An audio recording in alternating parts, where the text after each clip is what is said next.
तो भाई जितने भाई गूगल पे एप्लीकेशन यूज करते हैं तो मैं आपको बताना चाहूँगा, यदि आप लोग किसी को पेमेंट भेजे हैं या रिचार्ज किए हैं तो क्या हुआ भाई, आपके बैंक से पैसा कट गया, आपका रिचार्ज जो है फेल हो चुका या प्रोसेसिंग में हो चुका।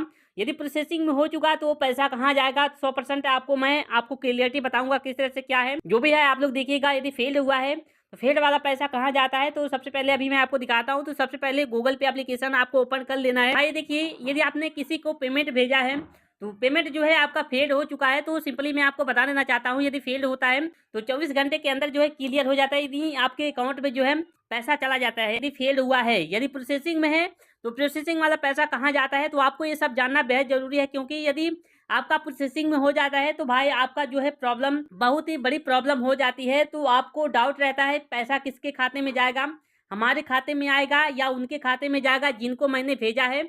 तो मैं आपको बता दे रहा हूँ, कोई भी या फेल हुआ है या प्रोसेसिंग में होता है तो 24 घंटे के अंदर जो है क्लियर हो जाता है। कभी कभी आपको 2 से 3 दिन तक लग जाते हैं क्लियर होने में। तो यदि 2 से 3 दिन के अंदर जो है आपका पैसा नहीं आता है तो भाई आपको क्या करना है, तो सबसे पहले आपको समझना है प्रोसेसिंग वाला पैसा कहाँ जाएगा। तो प्रोसेसिंग वाला पैसा यदि आपने किसी को भेजा है तो भाई 99% लोगों का पैसा उन्हीं के खाते में जाता है जिनको आपने भेजा है। क्योंकि प्रोसेसिंग में है, यदि फेल्ड नहीं होता है तो उन्हीं के खाते में जाएगा, वो कभी न कभी क्लियर होगा।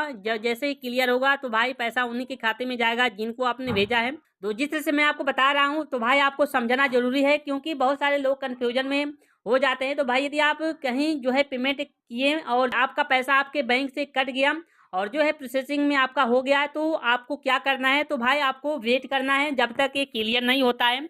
जैसे ही क्लियर हो जाता है, डन हो जाता है या सक्सेसफुल होता है, तो सक्सेसफुल होता है या डन होता है तो पैसा उन्हीं के खाते में जाएगा जिनको आपने भेजा है। तो उनसे बता दीजिएगा कि भाई मेरा पैसा प्रोसेसिंग में हो गया, मेरे अकाउंट से पैसा कट चुका है। तो सिंपली आपके ही अकाउंट में जाएगा, तो 99% आपके ही खाते में जाएगा। यदि पैसा जाता है तो आप लोग हमें जो है रिटर्न कर दीजिएगा। तो इतना आपको बता देना है। तो आप लोग इतना मान के चलिए 99% प्रोसेसिंग वाला पैसा उन्हीं के खाते में जाएगा जिनको आपने भेजा है। यदि फेल्ड हुआ है तो फेल्ड वाला पैसा आपके खाते में जाएगा, या प्रोसेसिंग हो करके फेल्ड होता है तो यदि फेल्ड होता है तो पैसा आपके अकाउंट में आ जाएगा। तो भाई ये चीज़ें आपको ज़रूरी है जानना, तो इसलिए मैं आपको बता रहा हूँ। बहुत सारे लोग कन्फ्यूजन में हो जाते हैं जब उनका पैसा उनके अकाउंट से कट जाता है, जिनके पास भेजे हैं उनके पास नहीं पहुँच पाता है।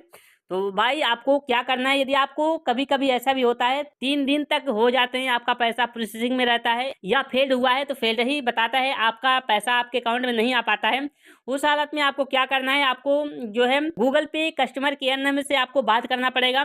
तो आप लोग बात करके जो भी प्रॉब्लम है बता करके जो अपना पैसा जो है मंगवा सकते हैं। तो सिंपली आपको बात करना पड़ेगा। यदि 3 दिन हो गए आपके पैसे जो है आपके अकाउंट में नहीं आए, 3 दिन हो चुके हैं, तो भाई आपको गूगल पे कस्टमर केयर नंबर से बात करना पड़ेगा, तभी जो है प्रॉब्लम सॉल्व होगी। तो भाई यदि आपको नहीं पता है तो हमें आप लोग ज़रूर कमेंट करें, मैं इस पर भी वीडियो बना दूंगा किस तरह से कैसे आपको गूगल पे कस्टमर केयर नंबर आपको निकालना है। तो सिंपली आप इसी गूगल पे के माध्यम से ही निकालना है गूगल पे कस्टमर केयर नंबर। तो बहुत ही सिंपल तरीका है निकालने का। तो भाई जो भी है मैंने आपको सब कुछ बता दिया है वीडियो के माध्यम से, बस इतना ही। जय हिंद।